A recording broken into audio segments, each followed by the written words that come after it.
আসসালামু আলাইকুম। এই ভিডিওতে আমি আসলে শেয়ার করব যে অ্যাজ এ বাংলাদেশি জব সেক্টরে টেক ইন্ডাস্ট্রিতে জব সেক্টরে অ্যাজ এ ওয়েব ডেভেলপার হিসাবে বা as a junior front end developer হিসেবে আপনার ইন্টার্নশিপের আসলে স্যালারি রেঞ্জটা কত থাকে, আর একটা হচ্ছে জব পারপাসে আপনার যে ফার্স্ট জব অ্যাজ এ ফিশারে জবের স্যালারি রেঞ্জটা কত থাকে। অ্যাজ ইউ ক্যান সে আমার মোস্ট অফ দ্য অ্যাকুরেন্সির ভিতরে আপনার হচ্ছে যদি আপনি মোটামুটি হচ্ছে আপনার যদি HTML CSS জাভাস্ক্রিপ্ট নেক্সট.js রিয়াক্ট রিয়াক্ট যদি এবং রিডাক্সটা খুব বেশি মানে তারপরে এখন ইদানিং সবচেয়ে বেশি ইম্পর্টেন্ট একটা থিংস হয়ে দাঁড়াইছে। বাট আপনি যদি ওভারঅল এই ব্যাপারগুলো পারেন, যে হচ্ছে রিয়াক্ট রিডাক্স এবং নেক্সট.js এবং টাইপস্ক্রিপ্ট, এই চারটা জিনিস যদি আপনি হচ্ছে মোটামুটি ইনশিওর করতে পারেন, আর হচ্ছে বেসিক হচ্ছে আপনার যদি মানস্ট্যাকের বেসিক যেমন হচ্ছে নোড এবং এক্সপ্রেসের মঙ্গলবির ভিতরে যদি কিছুটা বেসিক একটা as a front end developer হিসেবে আপনার যতটুকু ব্যাকএন্ড সম্পর্কে আসলে জানা উচিত ততটুকু যদি জানতে পারেন, তাহলে আপনি হচ্ছে অ্যাজ এ ইন্টার্নশিপ অ্যাপ্লাই করার জন্য অ্যাপ্লিকেবল মানে ইলিজেবল হবেন। তখন আসলে আপনার আসলে স্যালারি রেঞ্জটা কত হবে? তখন আপনার ইন্টার্নশিপ হবে হচ্ছে 7 থেকে 8K।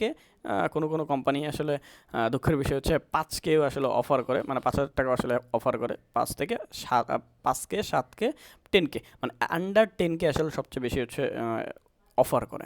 ওকে, ইদানিং বিডি কলিং আবার হচ্ছে 15K অফার করে। সো এটা খুব রেয়ার, সো ওদেরকেই দেখি, বাকি কোনো কোম্পানিগুলোকে আসলে দেখি না। আর হচ্ছে এখন গেল হচ্ছে এটা তো গেল হচ্ছে ইন্টার্নশিপের ক্ষেত্রে। তো জব মার্কেটে আপনার হচ্ছে জব স্যালারি আসলে কত ধরে?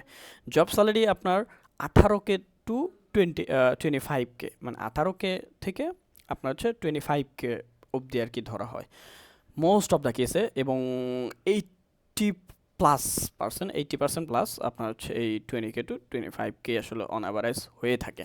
অ্যান্ড আপনাকে যদি বলা হয় যে আসলে আপনার এক্সপেকটেশন স্যালারি কত, তাহলে আপনি আর কি এই যে আমি আপনাকে যেই ডেটাটা দিলাম, যে ডাটাটা দিলাম আর কি, এইখান থেকে আপনি ইউজ করে আপনার নিজের কতটুকু আপনার স্কিল আছে এবং আপনার কনফিডেন্ট অনুযায়ী আপনি এটা ওই বলতে পারবেন ওই কোম্পানির এইচআরকে আর কি। আর একটা বিষয় আমি এটার সাথে অ্যাড করি, সেটা হচ্ছে আমি যদি আপনাকে 3 থেকে 4 বছর আগের কথা চিন্তা করি, যখন আসলে একজন ফ্রেশার HTML CSS এবং জাভাস্ক্রিপ্ট রিয়াক্ট এবং নোট এবং এক্সপ্রেসের আসলে একটু বেসিক মোটামুটি ধারণা রাখলে, মোটামুটি এই ব্যাপারগুলো একটু জানলেই ওরা আসলে ইন্টার্নশিপের জন্য অ্যাপ্লাই করতে পারতো এবং তাদের তখন আসলে সেম স্যালারিই ধরা হতো। বাট নাওএডেজ তাদের স্যালারি রেঞ্জ বাড়ে নাই, বাট ডেভেলপারদের কাছ থেকে এক্সপেকটেশন বেড়ে গেছে। কীভাবে?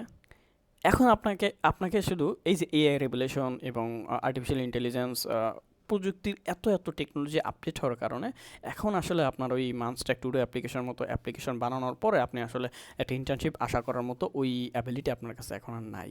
কারণ কোম্পানির ডিমান্ড বেড়ে গেছে, বাট ওরা আসলে স্যালারি রেঞ্জটা বাড়ায় নাই এবং ডেভেলপার কাছ থেকে এক্সপেকটেশন বাড়াইছে। এবং তারা এখন চায় নেক্সট.js চায়, রিডাক্স চায়, টাইপস্ক্রিপ্ট চায়, নেক্সট চায়, পোস্ট সিকিউএল চায়, নো সিকিউএল চায়, মানে just because of AI revolution. Okay, and technology update. কারণ যেখানে আসলে আগে যে কোম্পানিতে 5টা ডেভেলপার লাগতো, এখন সেটা একটা বা 2জন ডেভেলপারকে দিয়ে আসলে কাজটা করে ফেলতে পারতেছে। সো এই জন্য আর কি ওরা হায়ারিং প্রসেসটা ওভাবে করতেছে। বাট হতাশার ব্যাপার হচ্ছে ওরা আসলে স্যালারি রেঞ্জটা বাড়ায় নাই। সো ভিডিওটা যদি ভালো লেগে থাকে তাহলে লাইক কমেন্ট করতে পারেন, এবং আপনার কোনো ডেটা যদি থাকে বা আপনি যদি কোনো কিছু শেয়ার করতে চান, তাহলে কমেন্ট বক্সে আমাকে জানাতে পারেন যে আপনি আসলে আপনার মতে আসলে আমাদের স্কিল তারা আসলে স্যালারি রেঞ্জটা বাড়ায় নাই, বাট আমাদের আসলে ডেভেলপারের কাছ থেকে ওরা আসলে এক্সপেকটেশন প্রচুর ইনক্রিজ করে ফেলছে যে আপনার হচ্ছে স্কিলফুল হতে হবে। সো এই ব্যাপারটা আসলে আপনি কিভাবে দেখছেন আর কি। সো এটা পারলে আপনারা জানাতে পারেন।